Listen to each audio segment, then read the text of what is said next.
सभी को खुश रखना खुदा का काम है। सभी को खुश रखना खुदा का काम है। घर मिसरौली, राजा आलम मेरा नाम है। चलिए दोस्तों, आज हम लोग चलेंगे हिंदी व्याकरण में उपसर्ग और प्रत्यय पर। आज हम लोग देखेंगे उपसर्ग और प्रत्यय, क्या होता है उपसर्ग, क्या होता है प्रत्यय। चलिए यहां पर हम लोग देखेंगे उपसर्ग और प्रत्यय।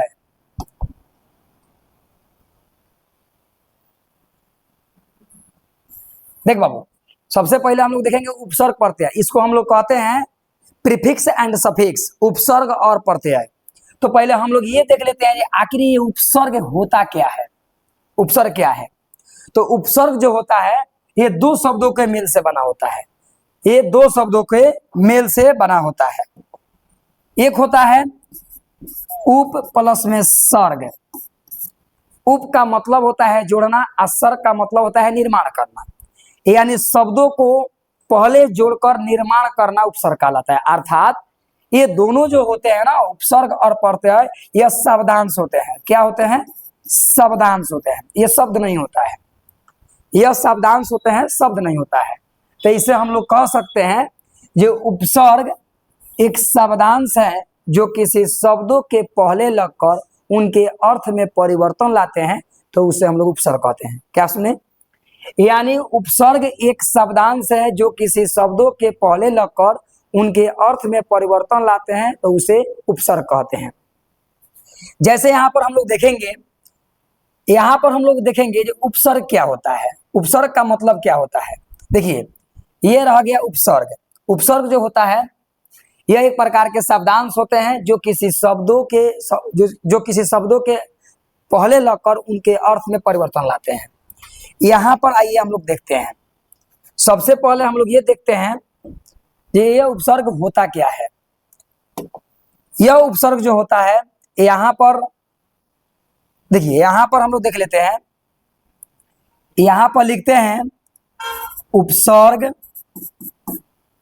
यहाँ लिखते हैं मूल शब्द, यहाँ पर लिखते हैं नया शब्द। ठीक है, यहाँ पर क्या होता है, ये तीन शब्द आते हैं हिंदी में। एक आता है उपसर्ग, मूल शब्द, नया शब्द। अगर यहाँ पर हम लिखते हैं प्र, यहाँ पर लिखते हैं हार, यहाँ पर हमारा नया शब्द क्या बन जाएगा? प्रहार बन जाएगा। तो ये होता है जो प्रहार में कौन से उपसर्ग है। तो यहाँ पर सबसे पहले हम लोग कह रहा है परिभाषा, जो वैसे शब्दांश जो किसी शब्दों के पहले, ये शब्द के पहले क्या लगा हुआ है? प्र है। अगर यहाँ पर हम लोग लिखते हैं जो सु प्लस में सील, यह क्या बन जाएगा? सुशील बन जाएगा। उसी प्रकार नी प्लस में गम, निगम। उसी प्रकार बोलेंगे बे प्लस में इज्जत, यहाँ पर बोलेंगे जे बे प्लस में इज्जत, यह क्या बन जाएगा? बेइज्जत। उसी प्रकार हम लोग बोलेंगे सम प्लस में मान, सम्मान हो जाएगा।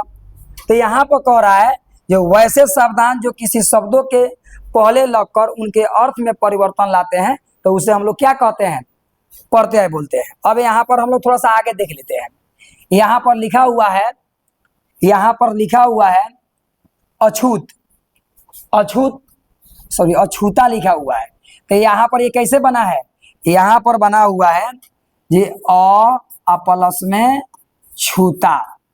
तो यह अ जो हो गया, यह अ हो गया हमारा उपसर्ग हो गया, और यहाँ पर छूता जो हो गया हमारा मूल शब्द हो गया। अब ये नया बनेगा अछूता। यहाँ पर देखिए अछूता में अ हो गया।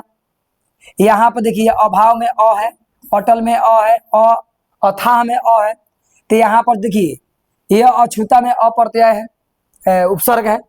तो यहाँ पर जितना भी एग्जाम्पल दिया हुआ है ये शब्दों के पहले। अब यहाँ पर आ गया दुष्कर्म, दुष्कर्म क्या हो गया? दुष् प्लस में कर्म। यहाँ पर अनपढ़ हो गया, अन प्रत्यय, अन उपसर्ग है। यहाँ पर देखिए अनपढ़ में अन है, अनमोल में अन है, अनबन में अन है, निडर में नी है, निहत्था में नी है।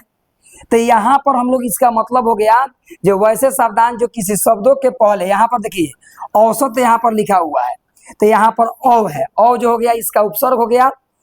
और यहाँ पर अवगुण है, इसमें अ हो गया। यहाँ पर देखिए सुजान है, सु प्लस में जान हो जाएगा, सु इसमें उपसर्ग हो गया, जान इसका मूल शब्द हो गया, नया शब्द हो जाएगा सुजान। यहाँ पर फिर कह रहा है ये हो गया उपसर्ग। अब उपसर्ग जो होता है ये शब्दों के पहले लगते हैं। अब हम लोग यहाँ पर ये उपसर्ग हो गया, थोड़ा सा हम लोग आगे बढ़ जाते हैं। ये जितना भी है उपसर्ग है, थोड़ा सा हम चर्चा कर देते हैं प्रत्यय पर। यहाँ पर आइए, यहीं पर हम लोग प्रत्यय देख लेते हैं। देखिए प्रत्यय को हम लोग कहते हैं, यहाँ पर हम लोग लिख लेते हैं प्रत्यय।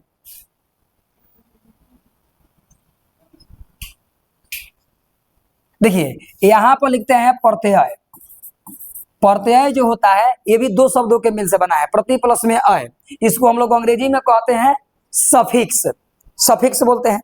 प्रत्यय क्या होता है, ये भी एक प्रकार के शब्दांश है। क्या है, शब्दांश है। ये कहता है जो वैसे शब्दांश जो किसी शब्दों के अंत में लगते हैं तो उसे हम लोग कहते हैं प्रत्यय। जैसे यहाँ पर हम लोग लिखते हैं जो मानो में अगर हम ता जोड़ते हैं तो यह क्या बनता है, मानवता बनता है। ठीक है, ये कह रहा है प्रत्यय कहता है जो वैसे शब्दांश जो किसी शब्दों के अंत में लगकर उनके अर्थ में परिवर्तन लाते हैं तो उसे हम लोग कहते हैं प्रत्यय। उसी प्रकार यहाँ पर लघु में अगर ता जोड़ते हैं तो यह क्या बनता है, लघुता बन जाता है।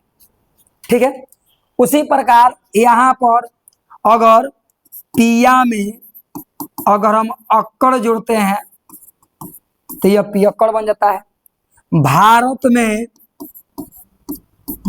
में ती जोड़ते हैं तो यह भारतीय बन जाता है। उसी प्रकार सजा में अगर आवट जोड़ते हैं तो यह सजावट बन जाता है। उसी प्रकार खाटा में अगर आस जोड़ते हैं तो यह खटास बनता है। ठीक है ना। फिर उसी प्रकार मामा में अगर एरा जोड़ते हैं तो ममेरा। तो यहाँ पर देखिए कह रहा है जो वैसे शब्दांश जो किसी शब्दों के अंत में लगकर उनके अर्थ में परिवर्तन लाते हैं तो उसे हम लोग क्या कहते हैं, प्रत्यय कहते हैं। ठीक इसी प्रकार अगर यहाँ पर ससुर में अगर हम आल जोड़ते हैं तो यह क्या बनता है, ससुराल बन जाता है। अगर 10 में अगर वा जोड़ते हैं तो ये दसवा हो जाता है। ठीक उसी प्रकार यहाँ पर हम लोग लिख देते हैं चाचा में अगर एरा जोड़ते हैं तो ये छचेरा बनता है। ठीक है ना। अगर यहाँ पर मीठा में अगर आस जोड़ते हैं तो ये मिठास बन जाता है। तो यहाँ पर जितना ये शब्दों के अंत में आया हुआ है यही हमारा प्रत्यय है। तो इसका परिभाषा क्या कहता है, जो वैसे शब्दांश जो किसी शब्दों के अंत में लगकर उनके अर्थ में परिवर्तन लाता है तो ये हमारे शब्द प्रत्यय बोलते हैं। ठीक है, अब थोड़ा सा हम इससे आगे बढ़ते हैं। आगे क्या बढ़ते हैं, यहां पर हम लोग देख लेते हैं। देखिए प्रत्यय जो होता है, प्रत्यय जो होता है ये दो प्रकार के हो जाते हैं। एक होता है कृत प्रत्यय और एक होता है तद्धित प्रत्यय। ठीक है, अब आखिर कृत प्रत्यय क्या होता है, तो कृत प्रत्यय कहता है जो क्रिया या धातु के अंत में लगने वाले प्रत्यय। ये कहता है कि क्रिया या धातु के अंत में लगने वाले प्रत्यय को हम लोग कृत प्रत्यय। अब क्रिया क्या है, तो क्रिया का मतलब होता है किसी काम को करने या होने का बोध हो तो उसे क्रिया कहते हैं। ठीक है ना। अब इसको तो ऐसे भी हम कह सकते हैं, अंग्रेजी में भी इसका परिभाषा है क्या, ये verb is a word which denote action state position that is called verb. मतलब ये वर्ब एक क्रिया जो है एक शब्द है जो किसी कार्य दशा स्थिति अधिकार का बोध कराता है। ऐसे तो हिंदी में कहता है किसी काम को करने या होने का बोध हो। मैं बोलता हूँ ये क्रिया है, चलना पढ़ना हंसना खेलना मारना पीटना ये सारा क्रिया है। जैसे यहाँ पर हम लोग चल में अगर ना जोड़ते हैं तो क्या बनता है, चलना बन गया, चलना हो गया, तो ये हमारा कृत प्रत्यय हो गया। उसी प्रकार अगर हम बोल में अगर ना जोड़ते हैं तो क्या बन जाएगा, बोलना। ठीक उसी प्रकार टहल में ना जोड़ेंगे टहलना, दौड़ में ना जोड़ेंगे दौड़ना, हंस में ना जोड़ेंगे हंसना, बैठ में ना जोड़ेंगे ना बैठना, तो ये हमारा कृत प्रत्यय हो जाए। अब इससे पूछता है परीक्षा में, अब आपको दे देगा चलना कौन से प्रत्यय है, तो उसमें दो ऑप्शन रहेंगे। तो चलना जो होता है कृत प्रत्यय, क्योंकि इसमें क्रिया या धातु को बोध कराता है। लेकिन ये कहता है जो वैसे शब्दांश जो किसी या तो संज्ञा या तो सर्वनाम या तो विशेषण, ये तीन शब्द याद रखिएगा। विशेषण ये कहता है जो वैसे शब्दांश जो संज्ञा सर्वनाम या विशेषण के अंत में लगते हैं तो उसे कहते हैं तद्धित। अब संज्ञा क्या होता है? तो संज्ञा का मतलब होता है noun is the name of person place animal thing, मतलब संज्ञा किसी कार्य दशा स्थिति या अधिकार का बोध कराता है तो उसे संज्ञा कहते हैं। और सर्वनाम का मतलब होता है, इसको अंग्रेजी में कहते हैं प्रोनाउन। प्रो मतलब पहले या नाउन मतलब संज्ञा, संज्ञा के पहले संज्ञा के स्थान पर लगने वाले शब्द को प्रोनाउन कहते हैं।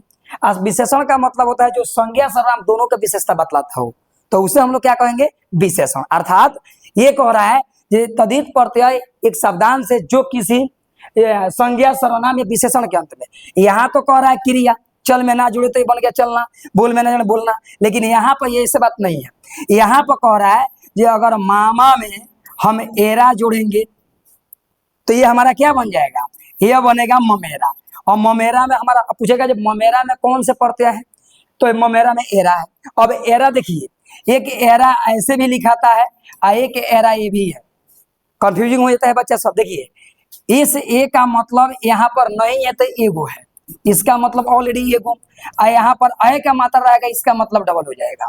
तो पहले यहाँ पर देखिए मेरा कई हुआ अकेले है, एक ही है, तो इसीलिए बिना अकेले वाला ही एरा होगा। अब यहाँ पर कह रहा है उसी प्रकार अगर मास्टर में हम आइन जोड़ते हैं तो क्या बन जाएगा? मास्टर आइन बनेगा, बनेगा ना। तो मास्टर में आइन, मास्टर आइन। और ऐसे कहा जाता है जैसे मान लीजिए कल होकर शादी हो जाता है, अब बच्चे हमारे घर जाते हैं, अब पूछते हैं जाकर होम मिनिस्टर से तुम्हारा में कौन सा प्रत्यय है तो कहेगी आइन, तो लड़कवा कहेगा तार माई यहाँ का डाइन, बताइए डंडे लेकर पहुंचेगी कि ना? ऐसा नहीं कहना है बाबू, क्योंकि उसमें आइन पढ़ते हैं। ठीक उसी प्रकार ठाकुर में आइन जोड़ेंगे, ठाकुर आइन, पंडित में आइन, पंडित आइन।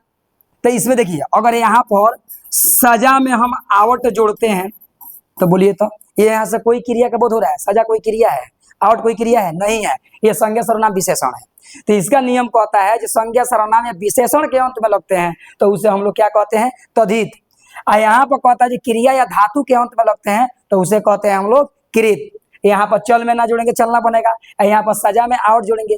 अगर यहाँ पर मान लीजिए अगर मानो में अगर ता जोड़ते हैं तो क्या बनता है? मनौता बन जाएगा, और मनौता में ता प्रत्यय है कि नहीं है? अगर ठीक उसी प्रकार अगर खाटा में अगर आस जोड़ते हैं तो क्या बन जाएगा? खटास बन जाएगा, खटास क्योंकि आस प्रत्यय है। तो ये नियम कहता है जो क्रिया या धातु के अंत में लगने वाले प्रत्यय को कृत कहते हैं, संज्ञा सर्वनाम विशेषण के अंत में लगने वाले प्रत्यय को हम लोग तद्धित कहते हैं। तो यहाँ पर देखिए इसमें डिफरेंशन में अलग अलग हो गया है, यहाँ पर सारा बता दिए हैं। तो ये इतना याद रखिए ये प्रत्यय और उपसर्ग में थोड़ा सा अंतर है। उपसर्ग का मतलब होता है जो वैसे शब्दांश जो किसी शब्दों के पहले लगता है तो उसे हम लोग कहेंगे उपसर्ग। अब प्रत्यय का मतलब होता है जो वैसे शब्दांश जो किसी शब्दों के अंत में लगता है। कृत में प्रत्यय में तो भेद नहीं होता है, लेकिन उपसर्ग प्रत्यय में तो भेद होता है लेकिन उपसर्ग में भेद नहीं होता है। प्रत्यय दो प्रकार के होते हैं, कृत और तद्धित। परीक्षा में पूछेगा प्रत्यय कितने प्रकार के, तो दो, एक कृत और एक तद्धित। कृत के मतलब यहाँ पर क्रिया या धातु के अंत में लगने वाले प्रत्यय, यहाँ पर संज्ञा सर्वनाम विशेषण के अंत में लगने वाले प्रत्यय, ये सारा का अलग अलग बता दिए, ठीक है ना। अब थोड़ा सा हम लोग आगे बढ़ते हैं। यहाँ पर आप लोग बना सकते हैं, देखिए यहाँ पर लिखा हुआ है, यहाँ पर कृत प्रत्यय है, यहाँ पर तद्धित प्रत्यय है। तो अभी आपको समझाएंगे कृत और तद्धित में क्या अंतर है। कृत का मतलब संज्ञा, कृत का मतलब क्रिया धातु के अंत में लगने वाले, और तद्धित का मतलब होता है संज्ञा सर्वनाम विशेषण के अंत में लगने वाले। यहाँ पर आइए थोड़ा सा आगे, यहाँ पर देखिए, तो यहाँ पर देखिए, यहाँ पर आप देखिए अक है, देखिए बाबू यहाँ पर अक है। अब नायक, नए प्लस में अक बनता है, तो नए प्लस में अक। अब पूछेगा जे नायक, गायक, पाठक, लेखक में कौन सा प्रत्यय है, तो वहां पर क्या करेंगे, यहाँ पर अक प्रत्यय है। क्योंकि नायक कैसे बना है, अब नायक यहाँ पर बना है ये नए प्लस में अक। यह अब संधि के बात करें तो यह हमारा कौन सा संधि है, आयादी स्वर संधि है। स्वर संधि के 5 भेद होते हैं, ये आयादी स्वर संधि के भेद हैं। देखिए अगर यहाँ पर लड़ाक, तैराक में कौन सा प्रत्यय है, तो यह आक प्रत्यय है। घुमक्कड़, पियक्कड़, भूलक्कड़, ठीक है ना, तो ये सारा में क्या है, अक्कड़ प्रत्यय है। तो इसको हम लोग जान सकते हैं। आगे थोड़ा सा देखिए, यहाँ पर देखिए धनवान, बलवान, भाग्यवान, विद्वान में कौन सा प्रत्यय है, तो यहाँ पर कौन है, वान है। चालाकी, ज्ञानी, पंडिताई, ठीक है ना, सब में ई प्रत्यय है। यहाँ पर देखिए उदारता, सफलता, विषमता, ये सारा में ता प्रत्यय है, भाषाओं, ठीक है ना। तो इसमें सारा जो प्रत्यय आप लोग अभी बता चुके हैं, ये सब में आप देख सकते हैं, आप स्क्रीनशॉट भी ले सकते हैं सबका। ये प्रत्यय आपको बहुत काम करेगा। अब जुर्माना में कौन सा प्रत्यय है, आना हो जाएगा, दुकानदार में दार हो जाएगा, बुद्धिमान बुद्धिम में हो जाएगा इन। यहाँ पर देखिए घूसखोर में खोर प्रत्यय है, ये सारा देख सकते, रंगीन में इन प्रत्यय है, मिलनसार में सार है, ये तमाम प्रकार के आप देख सकते हैं। यहाँ पर आपके परीक्षा में ये बहुत काम करेंगे।